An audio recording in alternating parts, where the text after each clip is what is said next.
Hi, welcome to the Richard Gabili YouTube channel, and for today's tutorial, I will be teaching you on how to turn on and off split screen on iPhone X. But first, kindly subscribe to this channel and don't forget to hit the subscribe button and the bell to notify you for the new updates. And let's start.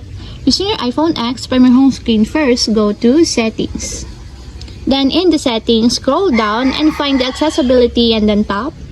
Then in the accessibility, go to vision section and then tap the spoken content. Then in this part, in the spoken content, find the speak screen, and as you will see, there's a switch button located on the side of it. Then all you have to do is just tap it to enable until it becomes green. When the speak screen is enabled, swipe down with two fingers from the top of the screen to hear the content of the screen.